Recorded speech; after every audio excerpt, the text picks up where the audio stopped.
Stranger Things has come to an end, and one of the things that's so great about the show is the characters. Whether the main kids who have just become a part of our pop culture as we've watched them grow up, or side characters that were only on one season, but they left such a mark before they were killed off. Today we're going to rank those characters. We're doing a Stranger Things tier ranking.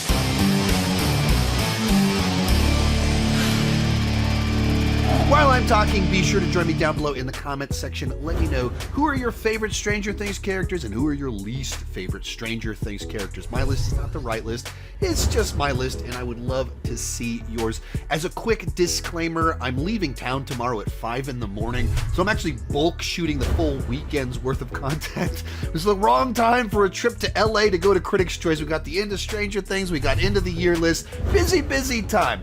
So I'm missing a few things, but because of that, I'm a little bit of a time crunch, so I'm going to shoot this as much as I can in one take. It's going to be a little bit more raw, a little bit messier, a little bit more personality, but hey, that's some of the fun. Just forgive me if I make a few mistakes with some of the names or something like that.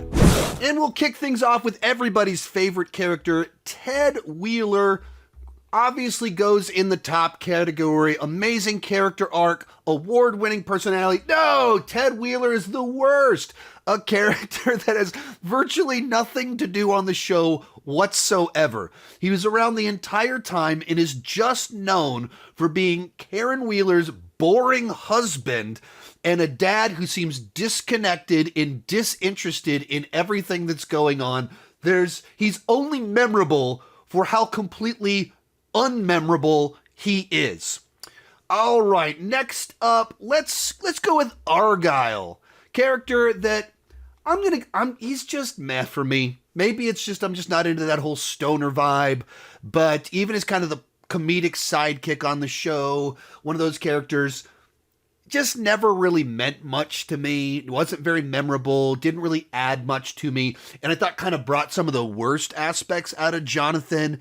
And so he's fine. He's just meh. I just don't really care about him whatsoever. And continuing on with some of these smaller characters, we got Suzie, and only has a little bit of screen time, but I'm actually going to put her a little bit higher up on the list in the okay category. This is one of the things that Stranger Things is frequently able to do. Take a character like Suzie that, I don't know how many episodes she's even in, like 4 episodes or something like that, and you remember her because there's this whole mystery about does she even exist, and then they pay it off with the whole never-ending story duet little bit to it, and she's just got a little bit details about her religion and things like that that just make her cut through and memorable. She's not a top character, she's not one of the best, obviously no character arc, but just someone that they found a way to put on just a little bit, sprinkle them on the show, and make them memorable in a way that, I just didn't feel that same way about Argyle. All right, let's get someone a little bit more involved on the show with Murray. And for me, I'm going very good. As one of our non-main characters that has a strong presence, I guess maybe he became main cast in the last couple seasons, but as a side character that stuck around for a long time, he's just one of those guys that makes every scene more fun. That he just has such a wild personality and perspective that he just livens everything that he's in. Every season that he's on, he's given something at some point in time where just a classic Murray moment. And he starts off kind of as one thing, and they really built him out as the PI kind of investigator looking for Barb and what happened there in season 2 to becoming so much more involved in this pivotal piece of the team. Just a real nice little example of how they managed to just find all these different types of personalities and make them interesting and fun.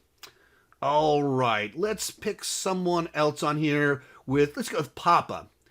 Obviously a really important part of the show, but also always kind of a pretty boring character. I'm just going to put him in the meh category. I think he's amplified a bit with season 4 where you get the backstory. But even there, he's just never given enough personality. Like, the only thing I kind of like is the way that they kind of do just a little bit of a redemptive arc to show that, like, he does care deeply about her in his own very myopic, tunnel vision kind of way, but we just never got to know enough about him a person. He doesn't have a personality. He's not that interesting. It's not like when he's on screen, anything's livened up or anything like that.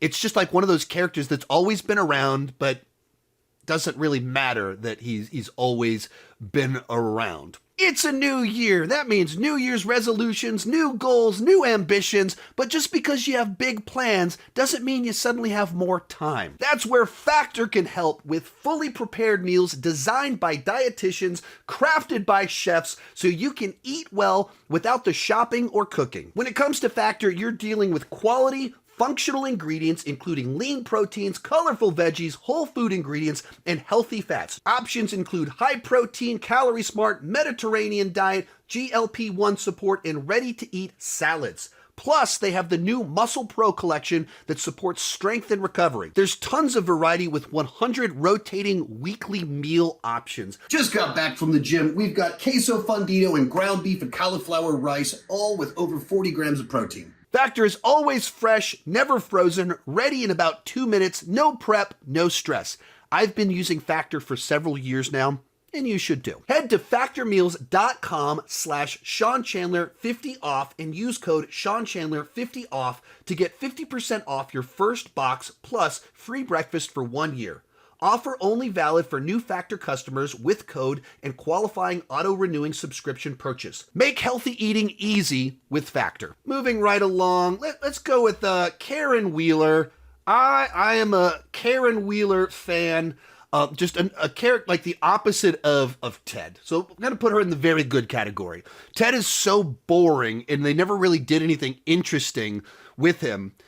And thus, they kind of gave her this arc of the lonely housewife that cares about her kids, but is stuck in a marriage where it's questioned whether they love each other or not, but they want to be good parents. And so obviously there's the weird stuff with Billy that happens in season 3, and they really go for it. It's like someone gives her attention and seems to see her as special, and so she's drawn to that. And an awfully mature kind of little thing to spice into a show that appeals so much to younger audiences. But they kept like giving her things, they kept adding to it so much so that we get to season 5 where they give her as the defensive mother that is injured and give her big payoff moment. But so it's like a character that's used as kind of the parent that doesn't know what's going on, but isn't totally disconnected from it either. So I've always kind of enjoyed her on the show and the way that they've used her in almost like this naughty sort of way that they handled her at times. And then at the same time, let her have her intense battle moments. We'll go for one season character with Bob, and another one, I'm going way up there with Bob. He was a great single season character. Someone that deserved better than what he got. That he was, for me, he's one of the best parts of season 2. That you're not really rooting for Joyce to end up with him, but then you're just like, oh, he's such a good guy. How could you be against this guy? And like, he cared about the boys. He's doing his best to kind of connect with them, and might be a little bit basic, but a genuinely sincere kind of person that is sacrificial and is willing to do, obviously put his life on the line for others and lost his life in the process in a situation where he wasn't even the stepdad. It's not like he'd been around all that long, but was just a true decent person. And obviously Sean Astin is just like a very, aw shucks, charismatic kind of actor in a just kind of traditional kind of way, and just absolutely pulled it off quite well. Let's go for one of our main characters, and we got Nancy Wheeler. And as one of our main characters, I'm gonna say that she's just okay. She's never all that interesting. They've given her a few little character arcs here and there, in particular earlier on where she's trying to fit in and realizing that she's in with people that like she should obviously pull towards Jonathan and what he's trying to do. And they gave her some of these little arcs here and there, but I don't know, like a character they just never knew what to do with her kind of after that. Her and Jonathan was never that interesting to me. And I'm going to move her. She's losing us. I'm going to move her down to meh because there's just nothing I'm actually that excited about with her. She's in the show for so much of it that you feel like she needs to be more important, but she's just not interesting. There's not like a compelling character there where even like Mama Wheeler has something there that I'm much more interested in, that like even it's like her bad behavior and being drawn towards Billy is more interesting than anything about Nancy. And they always tried to do the, she's Ripley and we'll give her the shotgun. But maybe I don't like, you never really buy into it. Like they've given her the shotgun. It's kind of fun to see the scrawny little girl with the shotgun. It subverts expectations. But when you go so far that you have her as Rambo in season 5 and like strapped with the belts and like she's the one shooting out of the car, taking out commandos, not the Vietnam vet. The Vietnam vet's not the main shooter when they're breaking into a military base. No, it's college student Nancy with her M16 mowing guys down. You're like, what is going on? And it's not like she went full Linda Hamilton T2 where she hit the gym and she's got the guns and you're like, she's jacked and she's prepped for this. It's like they're just trying to convince us that she's awesome because she's holding a machine gun, but it's never convincing. And that was their like attempt to make Nancy interesting. She's not just a bookworm. She's not just the suburban girl trying to get the job at the newspaper. Look, she likes guns too. But they never went for it. They never committed her to being that person. It was just, she's news person until we give her a gun and all of a sudden she's taking out commandos. But she's not Rambo. She's not Sarah Connor. She's not Ripley. She's not convincing as this person you're trying to convince me of. So she's just meh in my mind. Let's go with Robin. And I'm gonna go with an okay for Robin because she's an inconsistent character. If we were going with just season 3 Robin, I'd put her in very good. I liked the more subdued Robin that was someone that didn't like Harrington and with time got to know him and started to come around and appreciate him quite a bit more. That was kind of interesting to me. And the way it was handled is just much more subtle and she's kind of drawn into this world. And then she kind of just became this character that wouldn't shut up and wouldn't stop talking. And they kind of like redefined the character as a person with no filter that just never stops talking. And she became just kind of like more irritating and annoying, but never ruined the character, just not as good as I think she was other times in the show. All right, let's go to our other 11 doctor fellow. We're going with Dr. Owens, and I'm going to put him also in the okay category. I think he's much more interesting than Papa on a personality level, simply because he just has a warmer personality. And there's something a little bit more interesting to me about the guy that is in that system, that is working for this government agency that's doing bad stuff, but not this emotionally disconnected person like Papa that is just so mission driven that he just tunnel vision. He feels like an actually full person. And of course you see his family life a little bit more. There's a little bit more to him. Once again, not super interesting character arcs and like not one of my favorites or anything like that, but I like Paul Reiser, an actor, and it's kind of interesting that, he's able to, in Aliens, he plays the biggest jerk, and here he can play someone that isn't that big, but is likable. And that's the strength of him as an actor that just has kind of that built-in relatability, connectivity that elevates someone that otherwise might be lower down on the list. Then let's go with, I'm going to go with Billy, and I'm one of the people that is a pretty big Billy fan. I'm going to put him in the very good category. And the exact reason that I think he's a good character is the reason that a bunch of people don't like him, is that he is a very broken person, that it has reprehensible qualities about him. But you very quickly realize he is someone that has been raised in pure toxicity. And he's a child.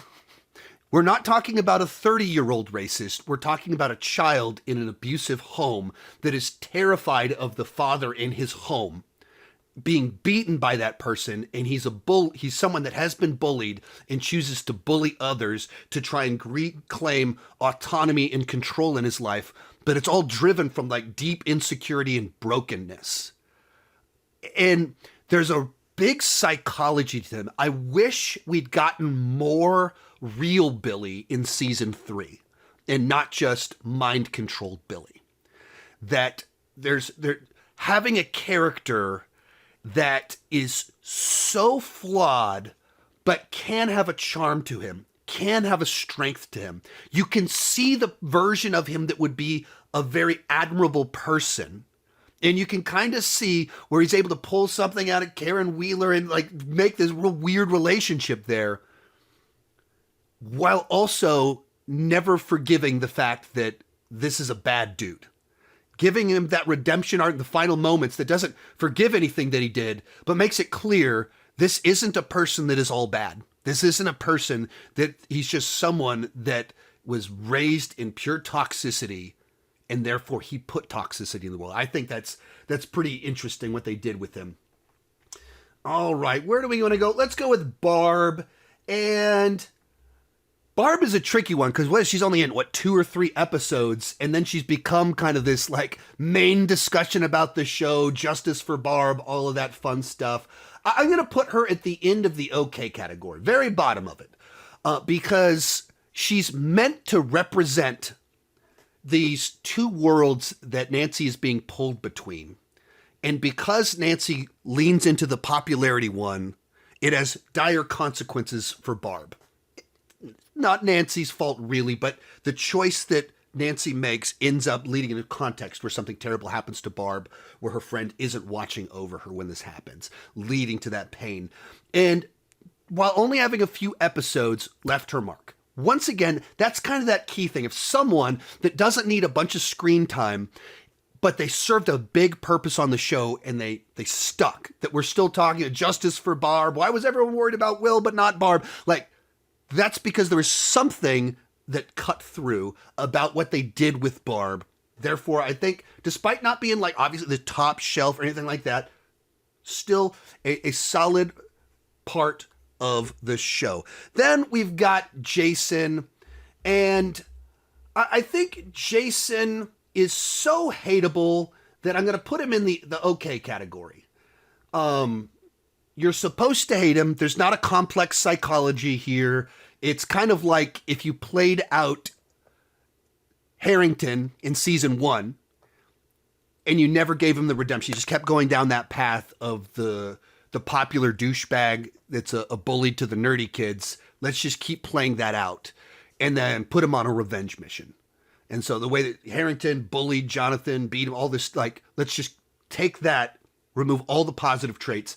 And because of that, he is fairly tunnel vision, singular, one-dimensional in the nature of his character. But he's so good in another regard to being that jerk that you're just, every time he's on screen, you're mad. Everything he says, he makes you mad, which is what he's supposed to do. He's not complex. He's not a great character study, but he is someone that served his purpose as the biggest jerk on the entire show. And speaking of people that are complete jerks, that would not be Scott Clarke, our teacher, our science teacher that present throughout the show. He's another one of these ones that I think is always a nice addition whenever he shows up. So I'll put him at the higher end of the okay category. I think he was a nicely used spice character that is not meant to be flashy. He does have a little bit of that nerd charisma to him, of like this excitement to it. It's always fun the way that they always interrupt his life, but he still goes along with it. They're manipulating him a lot of times, but he goes along with it. And I liked the payoff at the end of it that finally they tell him to do this crazy thing, and they're like, all right, just so you know, it's about to get wild, and all of a sudden a little girl's lifting up a metal plate, and he gets pulled into the world of Stranger Things. He's been there the whole time, but he realizes he's actually in Stranger Things. All of a sudden, I like the way that was done. He's a nice spice character, so I'm going to put him pretty high up there because he's a spice character that was still a nice spice all of those seasons along the way. I have so many subscriptions, streaming services, YouTube services, software services. It adds up real fast. There's so many times that I've signed up for some subscription, then completely forgot about it and kept paying for it when I wasn't using it. And that's where Rocket Money is very helpful. It's one of those tools that helps me get a rein of where my money's going and control of my finances. Rocket Money is a personal finance app that helps find and cancel your unwanted subscriptions, monitor your spending, and helps lower your bills so you can grow your savings. Whenever I first started using Rocket Money, I realized that I had 2 different subscriptions to one of the streaming services. Rocket Money allows you to see all of your recurring subscriptions in one place. And it has the ability to cancel subscriptions within the app with only a few taps, saving time and avoiding charges. Likewise, the Rocket Money dashboard consolidates checking, savings, loans, and investments into a single dashboard to give users a clear view of their financial picture. It's a new year. It's a great time to try and get a grip on your finances, and Rocket Money can help you do that. Join at rocketmoney.com/Chandler. That's rocketmoney.com/Chandler. rocketmoney.com/Chandler. Let's go with Eddie, and for our first addition to the top category, I'm going to throw Eddie Munson up there. The best of our one-season characters.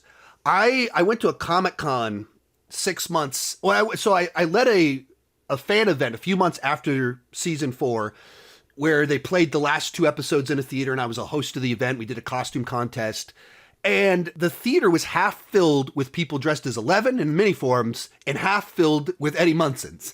And the Eddie Munsons were 8-year-olds and 60-year-olds, men, women, everybody just fell in love with this lovable weirdo that was flawed. He ran, he was afraid, but he was trying to be better, and he was always true to himself. And he's just such a broadly relatable character that without a ton of screen time made people fall in love with him. In an already crowded show in a very ambitious season with so many things happening, one of the standouts was Eddie Munson. And when you're able to do that, you've tapped into something special. Obviously, Joseph has gone on to have this amazing career, just exploded after being the 15th billed person in Stranger Things 4, but he was the standout of Stranger Things 4.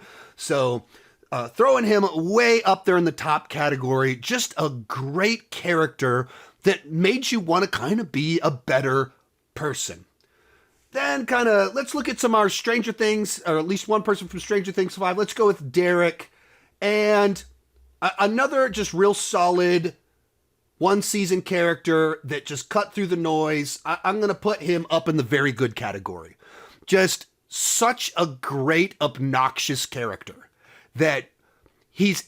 The magic of this kid, I don't even know his name, is that he was able to be such a butthead, and you're like, oh, this kid is the freaking worst when he's first introduced. And as soon as he's being a butthead for you, as soon as he's with you, you're like, this guy's amazing. And you a really interesting character. And then even the way that he's trying to do the right thing, but they threaten his mom, and he's like, what? You're going to hurt my family. And he just felt like a person, an actual person with a history. And as much as he's difficult and rude, still has people that he cares about. Let's move along. Let's go with Erica. And I'll just throw her in the middle of our okay category. I don't find her super interesting. I don't have any issues with her. She's had, some fun little moments. It was nice to see her kind of roll on the show, grow as the seasons went along. But I never felt like she quite had her, I don't know, it just wasn't someone that for me, try to think through the standout moment for her, the standout subplot. There's parts where her sass and her attitude were fun, but she's kind of in that one of like never fully having that thing that was like that standout moment, sequence, subplot for me. As I kind of look over the show, so it's like, I mean, I only have positive vibes about her, but I don't have like those top level of just standout, cut through, interesting things to me in many other regards. All righty, let's go. Season 4, Enzo. I actually really enjoyed Enzo on the show as, once again, introducing a very different type of character. Someone that isn't a comedic character. It's kind of played entirely straight and serious. And has this very interesting kind of relationship with Hopper. That he's a Russian that just kind of takes care of his family. He's, you know, kind of trying to help Hopper, but it's more kind of selfish gain. And it slowly becomes something different, and it transforms along the way into a friendship, a partner, and there's a loyalty there. And it all kind of subtle. It's not overplayed. It's not overstated. But someone that doesn't need to be funny, flashy, but is able to have some interesting dynamics with a key character in particular, because we needed someone for Hopper to be with for so much of season 4 that could keep us engaged. And they found that in this character. And so for me, he's someone that I think was a nice little addition that plays so differently than most of the characters on the show. Let's go with another one of our main cast all along the way. Joyce Byers, and I don't know. She's another one of these ones that I don't feel like they ever did enough with her. Not someone as frustrating as a Nancy for me. But at the same time, she was there the whole time. Very kind of dramatic in the one regard, but kind of the most interesting kind of stuff is her relationship with Hopper. But even that, it's tied to a different person that had much more going on with them. And it's like I'm happy for Hopper more than I'm happy for her, because even she had other love interests that I found more interesting than her. But just I kind of always felt as a bit of a one-note character, despite spending an enormous amount of time with her. Just worried about my kids. I'm worried about Will. Will, are you okay? It just kind of always on the same note, the same kind of arc. And I just never felt there was too much more to her. Not like a complete mess, not like what I like Winona Ryder, so she's played perfectly fine, but never much more than that in my mind. All right, who else have we got on here? Let's go with Officer Callahan. A completely forgettable character. Even I'm using someone else's template to make this video on Tiermaker. And I was actually surprised they included him on the list. Like, really? Of all the people, like, what did he ever do? What did this guy ever do? I literally couldn't remember. And I've rewatched the entire season over the last 2 months, or entire show over the last 2 months. So just a character that did not do a single thing on the show that was memorable. Ted Wheeler was at least memorable for being forgettable and boring.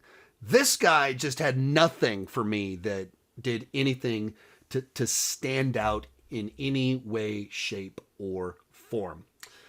We got Max, and I'll put Max at the top of the okay category. I always kind of liked Max. Probably my favorite version of Max was Max and Holly, actually, probably in Stranger Things 5, where she kind of became this mentor in another world. But kind of, too cool Max that she was most of 2 through 4. I never was as excited about. I found other people are like, she was used in a more interesting way than the character was in and of herself. I just kind of found it frustrating that she always kind of had a little bit of the stick in the mud energy, whether not believing people when they first tried to tell her everything, or there's several different ways she's kind of played that way. So I don't have any, like I said, she's in the okay category. Like, there's a lot of fun stuff of even, the way she dealt with Billy's death, with her complicated relationship there. And then her and Holly, I think, like I said, that's probably my favorite version of her, where they gave her a sensitive side that I felt just was kind of missing, where she's trying to fit in with the boys. And her with Holly, I think, had an energy to it that I just found much more appealing than the more abrasive version that she gives off, in particular in season 2. Who to go with it? Well, let's go along with Holly, and I'll just throw Holly actually probably right there behind there. Someone that has been in the show all along the way, but really wasn't important until season 5, of course, where she became a main member and a main part of the plot.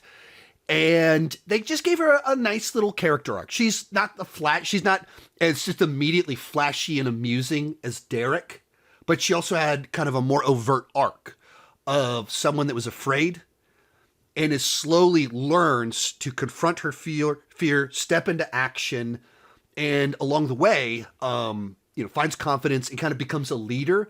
And so even, she would have been lower on this list if you didn't have the last episode where she's the one that has to take charge, and just kind of building off that little Max thing of Max believes in her, like, you can do this, just lead him to the cave, you need to lead them to safety. What? And Max disappears, and Holly steps into that when she has to. When ultimately challenged, she grows, changes, and becomes that better person. Not the flashiest or anything like that, but I like the way that she was handled. Speaking of people, I like the way they were handled. Unfortunately, Dr. K, Linda Hamilton, no, not at all. I have to throw her just at the bottom. I hate that. Man, they put Linda Hamilton. Sarah Connor was added to Stranger Things for a big finale, as a military doctor. And it's just, they just never did anything with her.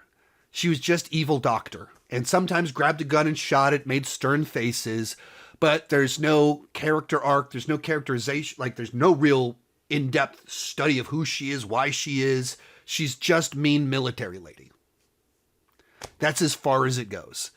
And there's not even really resolution to her. She's like a main villain of the season that never does all that much. And at the end of the season isn't there, we don't know what happens to her other than she can't continue to chase 11. That's it.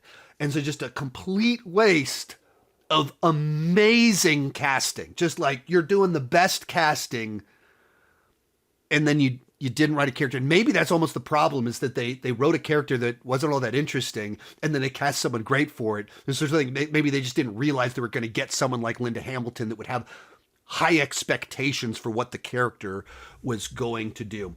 All right, we've got most of our main people left in here. Jonathan Byers, this is another one I'm throwing down in the meh. I just always found him pretty boring.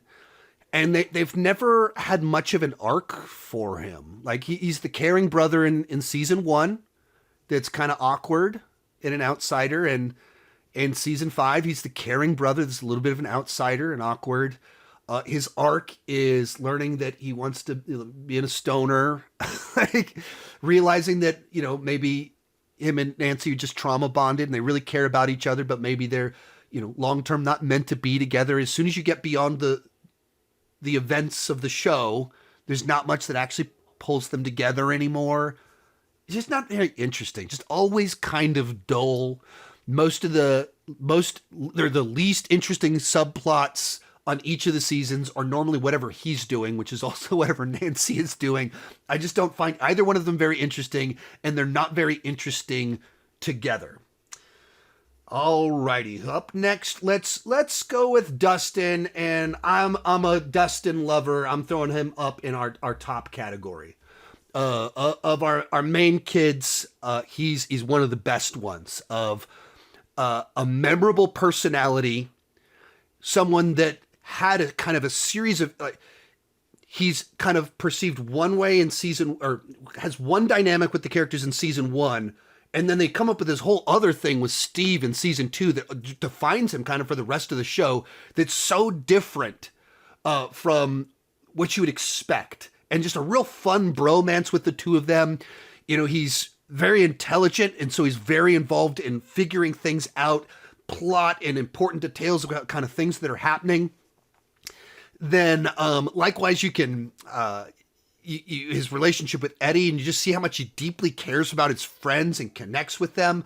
And that makes it so in 5, he's an angry version of himself. And they allow that kind of this very joyful, smiley character to be kind of broken. And that fractures the relationship with Steve. And just someone that had a nice charm, great role on the show, great dynamics, played off everyone really well. So yeah, one of my absolute favorites on the show. Let's go with Vecna himself. I'll put him at the top of the very good. And I think some of that is, I think there's a few too many lingering questions about his backstory that maybe need a little bit more time. And I think he maybe defeated a little bit too easily. And a couple things that weren't quite fully land the ship, but very top of very good, very close to top. The right addition in season 4 of getting a character that personifies the mind flare, the supernatural side of things with an interesting backstory and gave a through line to the mythology in a way that was pulled it together and it worked. It kind of retconned some things, but in a way you went, oh, okay, I accept this. Yes, I like what you're doing. I like how you're pulling everything together with this. So, real nice addition, super creepy in either version of the character, a manipulator, a Freddy Krueger type character. I didn't fully deliver in the back half of season 5 when you kind of needed him to be the biggest threat and the most interesting. It felt like they maybe took the foot off the gas and kind of backed him a little bit out of that top spot for me where I wish he could have been a little bit higher.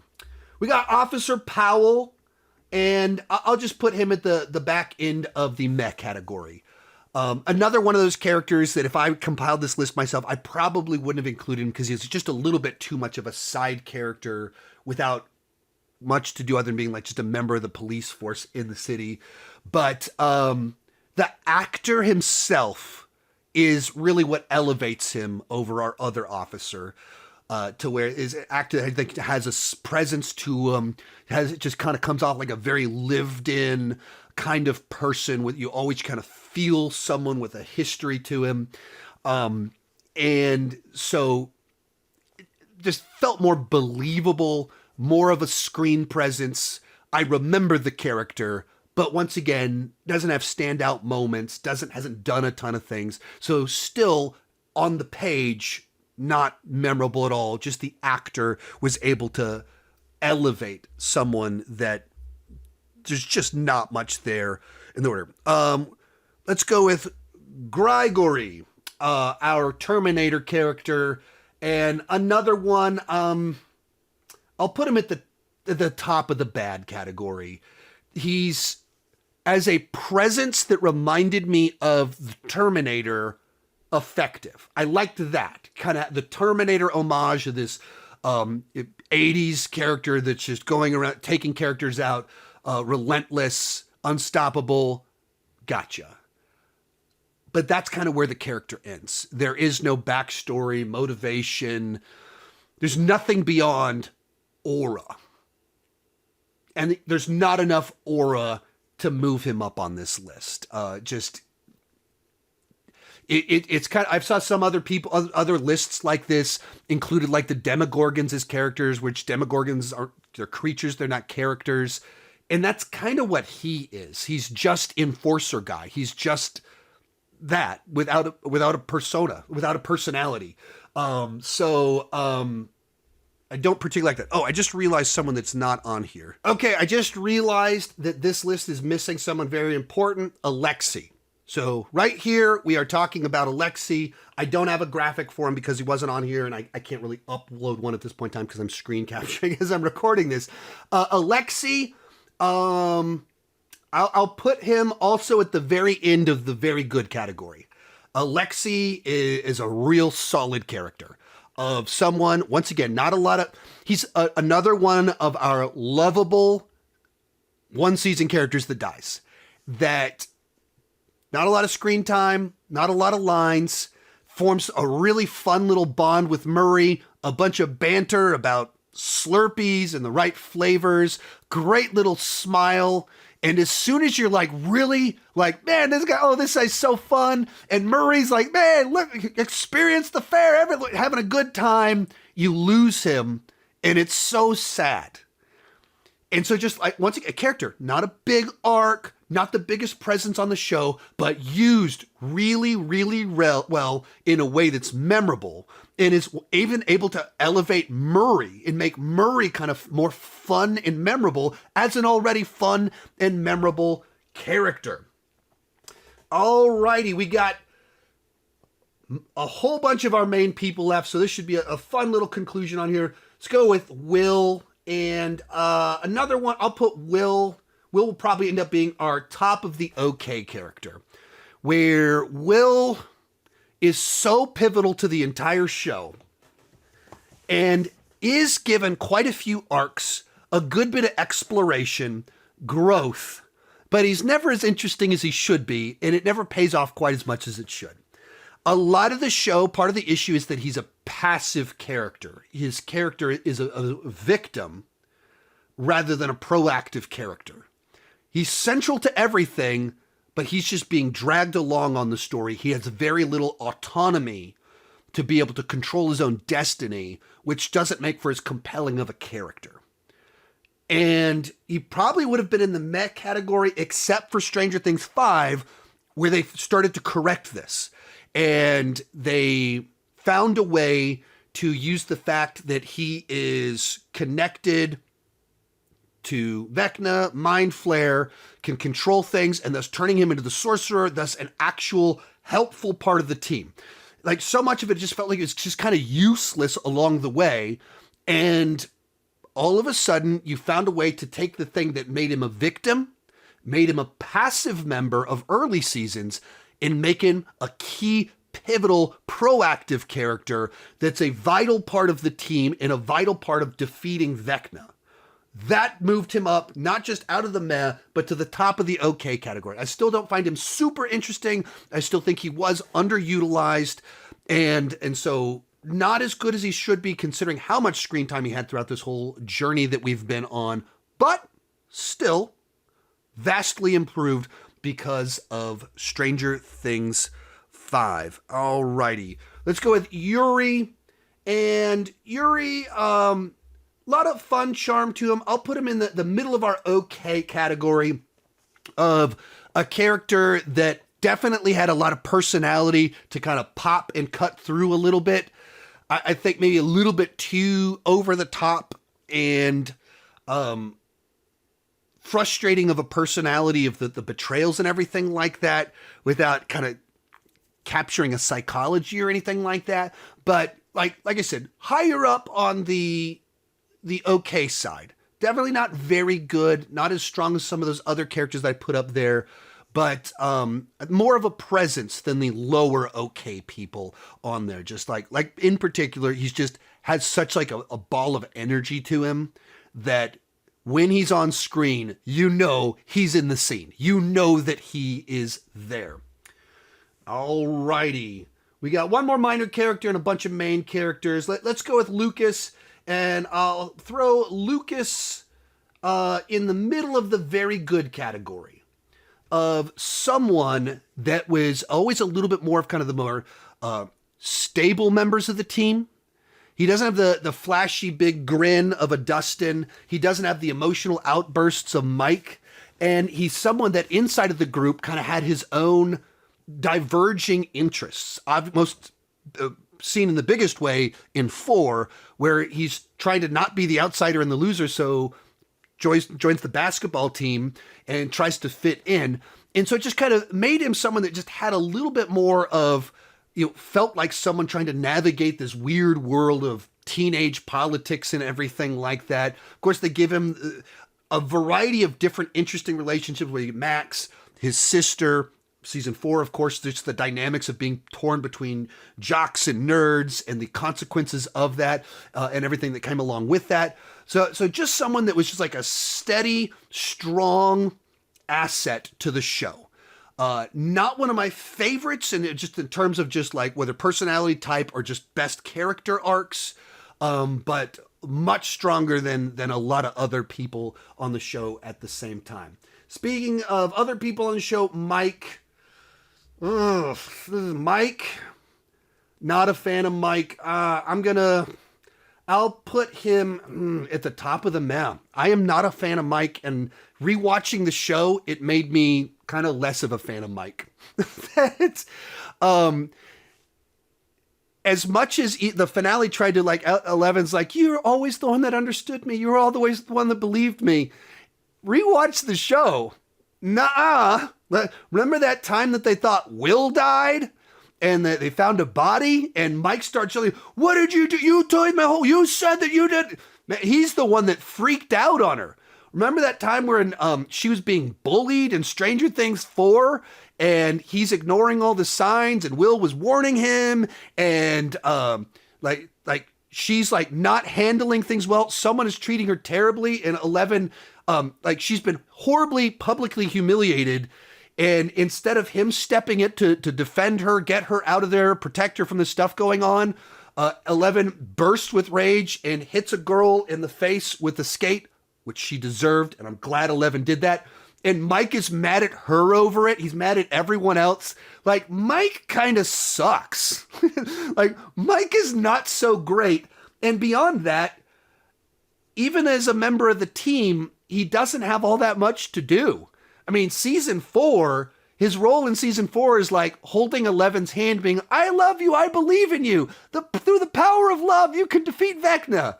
And not much more to do in season 5. Like, he's just kind of the guy that is 11's boyfriend and Will's friend. Like, he's there, but, Dustin is solving problems. Lucas is kind of used as that person that's kind of pulled between worlds, and so it kind of has these different functions on it. And Mike is just tagging along the whole time. So not a big fan of Mike. All right, what is the name of our mayor of the city? Mayor Kline. Mayor Kline. I'll throw him just right behind Argyle. He's memorable for being Carrie Elwes. If you remove the Carrie Elwes of the situation, is totally forgettable. There's just not much about him that I care about or it means anything to me. So he's one of those characters that it's a little bit interesting on a lore level. The concept that the mayor's in on it. There's stuff with the Russians. He's not paying attention. Like, okay, I like the conspiracy. The character himself, there's just not much there, and then he disappears. So it's like, all right, somewhat very much the Linda Hamilton situation. He had more to do, but still not all that much more interesting. And in particular, like, Linda Hamilton's running around with a gun. So he's given a gun and was still boring. He's a bit more interesting while just being in an office. Found one more person in the edit. I forgot about Kline, and I'm going to put her in the okay category. She probably would have been lower. The finale, I think, saved her a little bit, gave her a little bit more of a sympathetic vibe. Of course, she's from that season 2 episode that is wildly unpopular, but then even when she was brought back for volume 2 of 5, I don't know, she just didn't come off interesting, felt antagonistic towards our goals as an audience, and they found a way to make her much more relatable and interesting in that finale, or something you can connect with, but still an underutilized character from obviously a subplot that they didn't quite know what they were doing with it when they introduced it. We are down to 3 characters. I actually did not mean to do what I did here, but like 3 high players on here. Steve Harrington, we're going to throw him in the bad character category. No, of course not. He's going way up at the top. I love Steve Harrington. Somewhat because I hated Steve Harrington. Just such a great character arc. What they were able to do across season 1 and 2 is wild. Because he is so unbelievably unlikable in the first 5, 6 episodes of season 1, and you don't really see all that many redeeming qualities in him. And then Jonathan beats the crap out of him, gives him a taste of humility. And you just kind of have this, Joe is able to be the same character and just transition into this guy starts being introspective. And he goes, wait a minute, maybe I'm not the good guy in this situation. And in only needing like one episode of transition is able to make you believe Steve's actually not a bad guy. He just got totally self-absorbed and turned into a jerk, and gets a little bit of redemption at the end of season 1 as he starts to change. And then through the bromance with Dustin, it just becomes such a lovable, great character in season 2. And just kind of continues that path throughout the show. And as much as you have all of these kind of wild, crazy characters, Steve's almost designed to be the normal guy.